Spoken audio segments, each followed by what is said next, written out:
Welcome to Rayat Shikshan Sanstha Satara. Rayat online education project means ROSE project. Standard 12th commerce. Subject book keeping and accountancy. Myself Musale Rahul Santosh from Karmaveer Bhaurao Patil Mahavidyalaya Pandharpur. We have solved unsolved problem in the last lecture. Today we are going to learn of admission of partner in unsolved problem number 3 on page number 162. बाळांनो, आपण आता problem read करून घेऊया. Vasu and Viraj share profits and losses in the ratio of 3:2 respectively. Their balance sheet as on 31st March 2019 was under. Balance sheet as on 31st March 2019. Liability amount, asset amount. Sundry creditors rupees 45,000.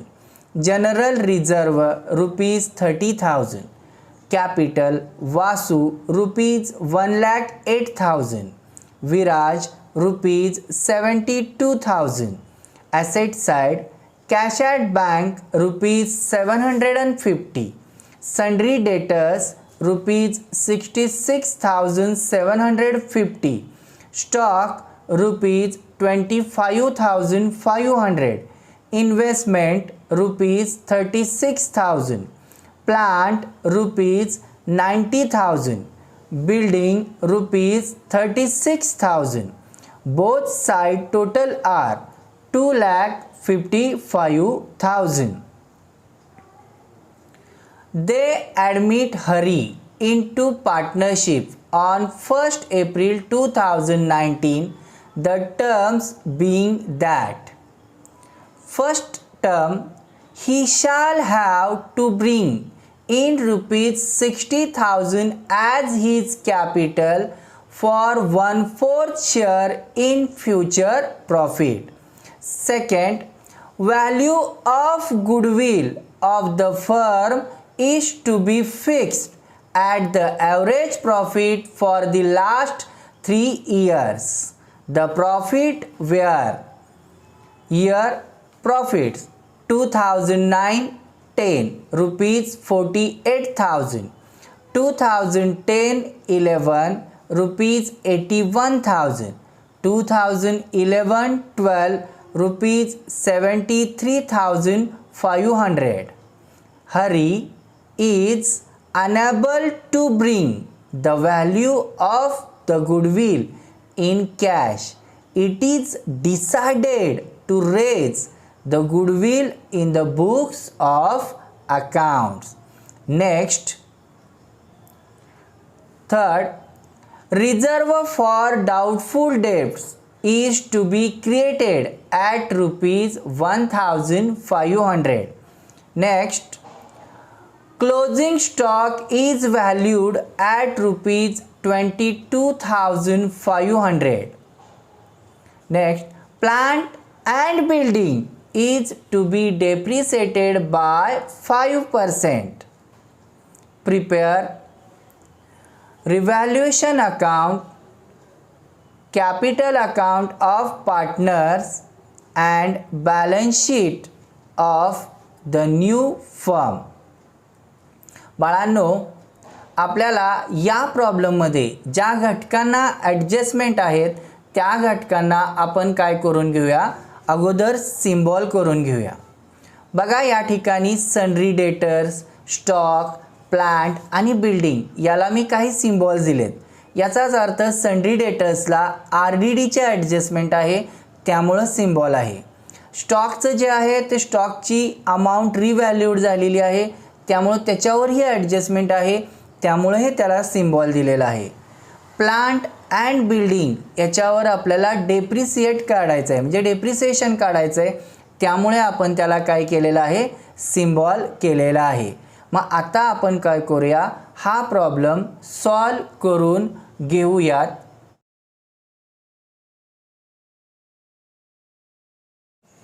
बाळांनो, आता आपण problem read केलेला आहे आणि त्या प्रॉब्लेमचा आपल्याला just लगेच solve करून घ्यायचा आहे.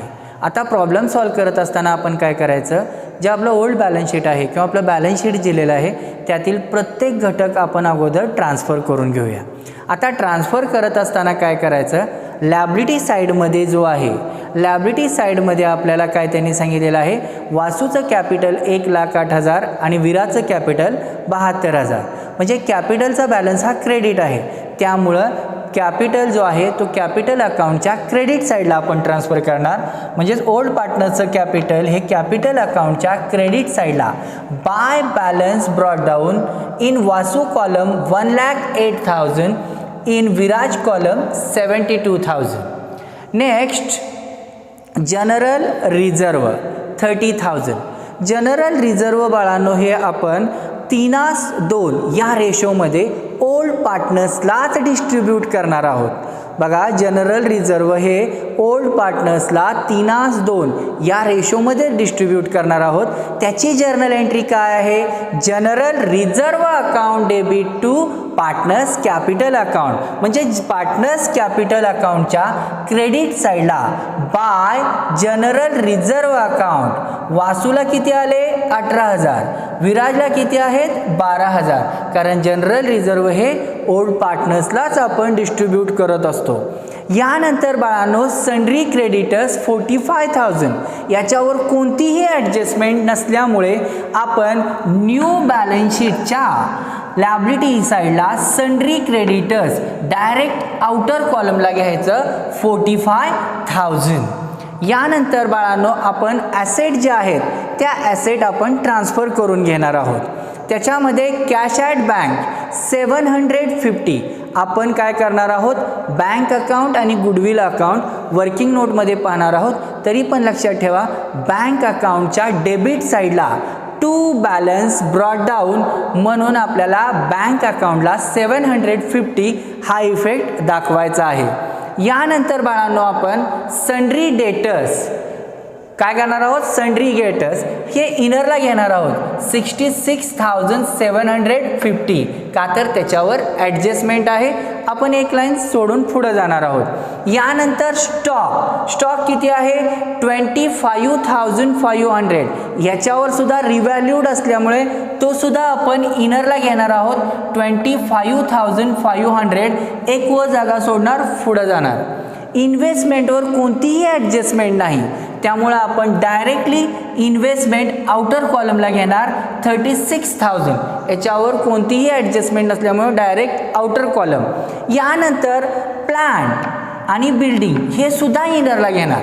प्लांट 90,000 इनरला, बिल्डिंग 36,000 इनरला. का इनरला घेणार, का तर प्लांट आणि बिल्डिंग याच्यावर काय आहे आपल्याला ॲडजस्टमेंट दिलेली आहे. आता इथं आपण काय केलेलं आहे, बॅलन्स शीट काय केलेलं आहे, ट्रान्सफर केलेलं आहे. आत्ता आपल्याला दुसरा महत्त्वाचा घटक काय पाहायचा आहे, ॲडजस्टमेंट. 1 बाय 1 आपण ॲडजस्टमेंट पाहणार आहोत आणि त्यानंतर आपण हा पूर्ण प्रॉब्लेम क्लोज करून घेणार आहोत. यातली पहिली ॲडजस्टमेंट कोणती आहे, they admit Hari into partnership on 1 April 2019. हरीला ॲडमिट कधी केलं आहे 1 एप्रिलला. आणि ते काय म्हणतात बघा, he shall have to bring in ₹60,000 as his capital for 1/4 share in future profit. हरीने 60,000 रुपये व्यवसायात आणलेले आहेत. म्हणजे हरीने पैसे आणलेत, बरोबर आहे. व्यवसायात काय आलं, कॅश आलं.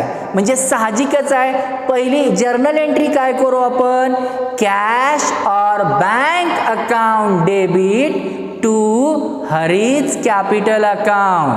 म्हणजेच आपण पहिला इफेक्ट बँक अकाउंटच्या डेबिट साईडला to Hari's capital account and second effect partners capital अकाउंटच्या क्रेडिट साईडला बाय कॅश और बँक अकाउंट 60,000. असा आपण इफेक्ट घेणार आहोत. यानंतर आपली सेकंड ॲडजस्टमेंट आपण पाहूया. ही शाल हॅव टू ब्रिंग, म्हणजे आपण मगाशीच पाहिलेलं आहे की त्यांनी 60,000 रुपये कॅपिटल आणलेलं आहे. आता आपण दुसरी ॲडजस्टमेंट कोणती पाहतोय. Value of goodwill of the firm is to be fix at the average profit for the last 3 years. The profit were 2009-10 rupees 48,000, 10-11 81,000, 11-12 73,500. Hari is unable to bring the value of the goodwill in cash.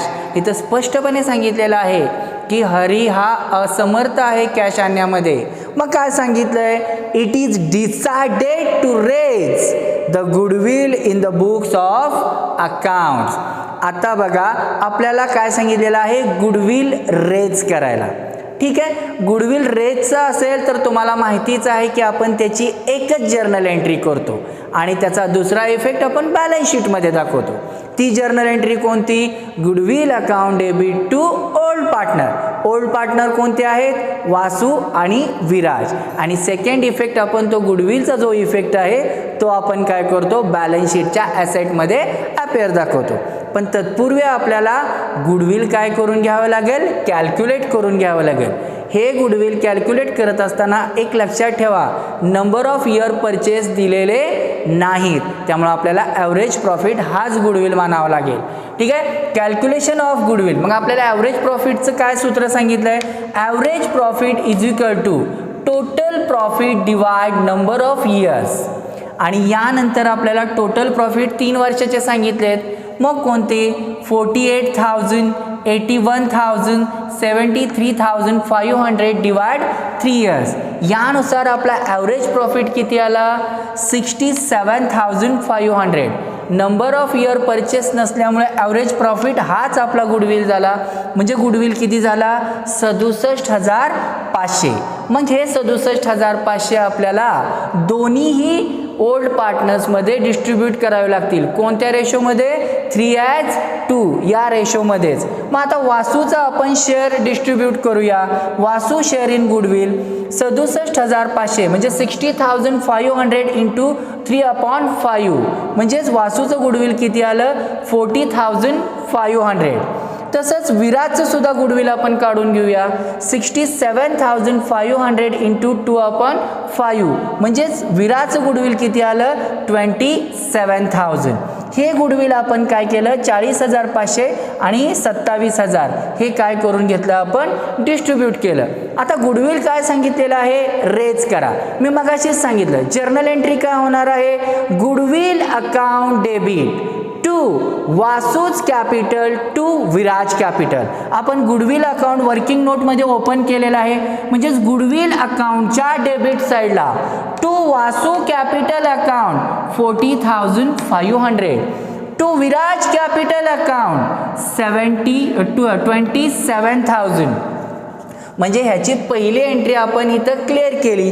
आणि मगाशीच सांगितलंय याचा second effect आपण कुठे घेतो, balance शीटच्या asset साईडला. म्हणजे हा गुडविलचा जो क्लोज झालेला बॅलन्स आहे 67,500 हा आपण काय करायचा, बॅलन्स शीटच्या ॲसेट साईडला घ्यायचा आहे. ओके, मी गुडविलची जर्नल एंट्री तुम्हाला बरोबर सांगितली, goodwill account debit to Vasu to Viraj. आणि त्याचा सेकंड इफेक्ट, दुसरा इफेक्ट आपण पार्टनर्स कॅपिटल अकाउंटच्या क्रेडिट साईडला बाय गुडविल अकाउंट, वासूच्या कॉलममध्ये 40,500, विराजच्या कॉलममध्ये 27,000 अशा प्रकारे आपण त्याचा इफेक्ट करणार. आणि जो गुडविल आपण सेकंड इफेक्ट बॅलन्स शीटच्या ॲसेटला द्यायला सांगितला आहे तो गुडविल आपण बॅलन्स शीटच्या ॲसेटला गुडविल म्हणून 67,500 म्हणून अपेअर केलेला आहे. त्याचा इफेक्टसुद्धा आपण दाखवलेला आहे. आता आपण तिसऱ्या ॲडजस्टमेंट काय सांगितली बघा, reserve for doubtful debt is to be created at ₹1,500 आता RDD काढायला सांगितलेली आहे आणि RDD आपल्याला कशावर काढावी लागते तर सन्ड्री डेटर्स. याचाच अर्थ सन्ड्री डेटर्सवर RDD काढतोय म्हणजे सन्ड्री डेटर्सची अमाऊंट काय होते कमी होते. म्हणजे सन्ड्री डेटर्सची अमाऊंट किती आहे 66,750. त्यातून आपण काय करणार लेस RDD 1,500. आउटर कॉलमला किती आले 65,250. याचा अर्थ सन्ड्री डेटर्स 1,500 डिक्रीज झालं कमी झालं. याचाच अर्थ याचा सेकंड इफेक्ट आपण रिव्हॅल्युएशन अकाउंटच्या डेबिट साईडला टू RDD अकाउंट 1,500 का दिलं तर ॲसेट डिक्रीज झालंय. यानंतर बाळांनो चौथी ॲडजस्टमेंट काय सांगितली क्लोजिंग स्टॉक इज व्हॅल्यूड ₹22,500.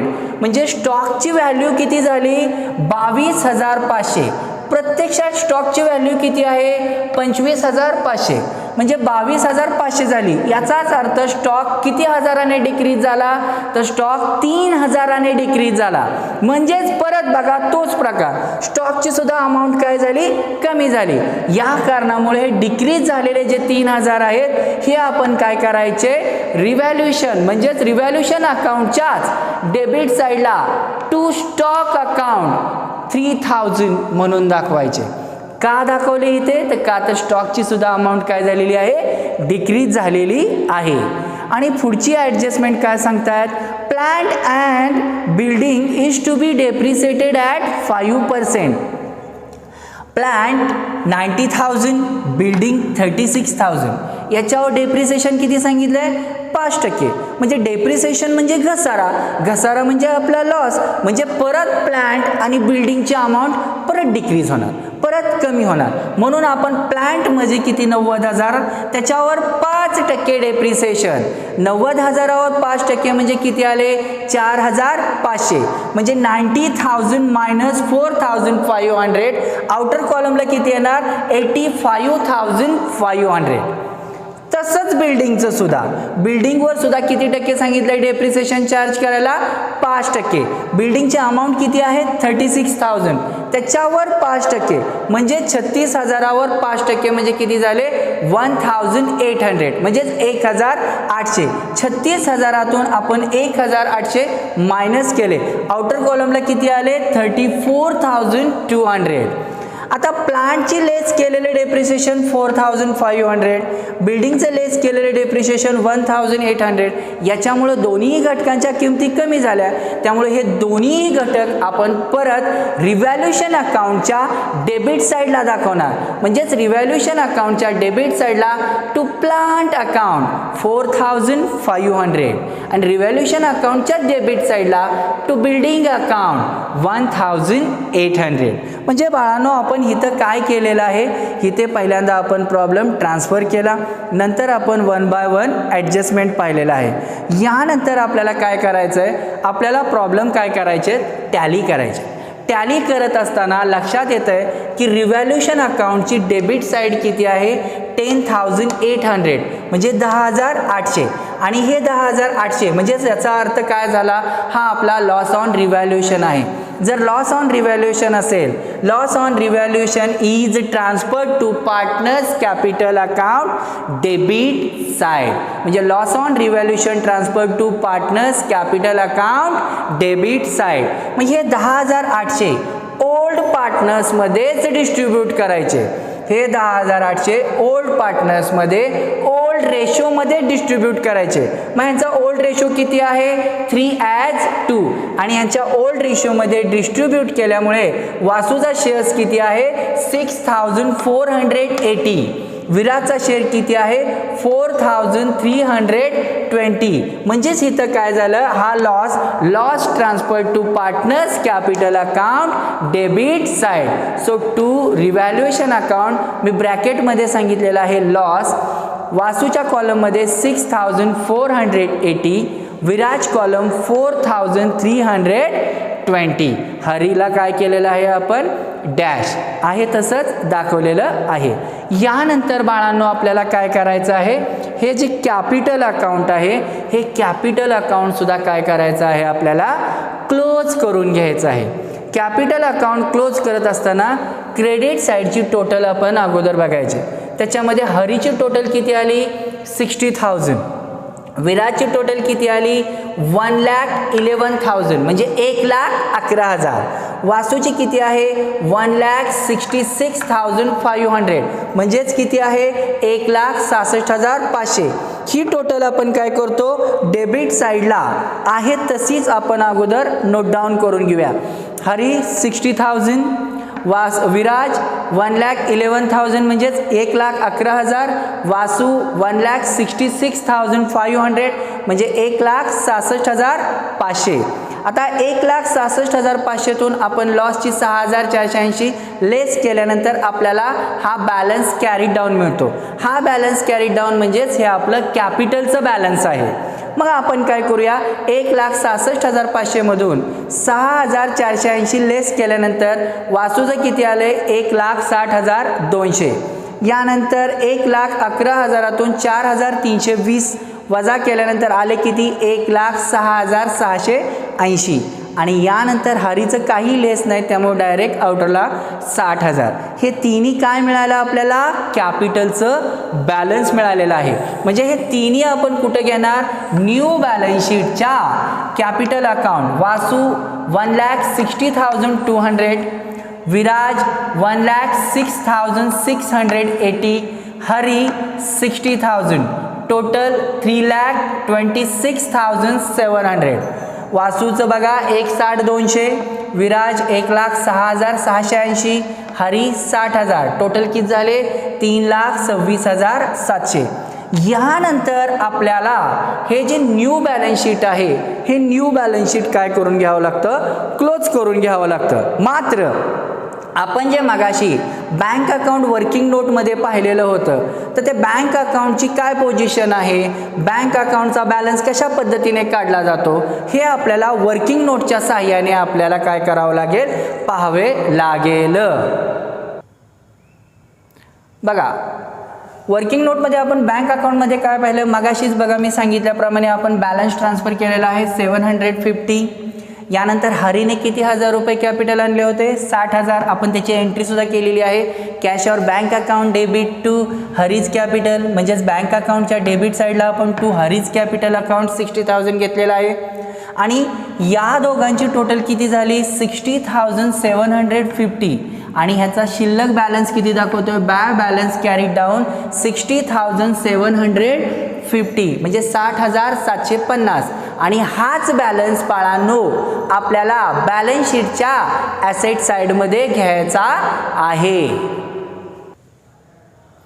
आणि आपण जो तो बँकेचा बॅलन्स आणलेला आहे 60,750 हा आपण बॅलन्स शीटच्या ॲसेट साईडला कॅश ॲट बँक म्हणून 60,750 म्हणून आपण तो दाखवलेला आहे.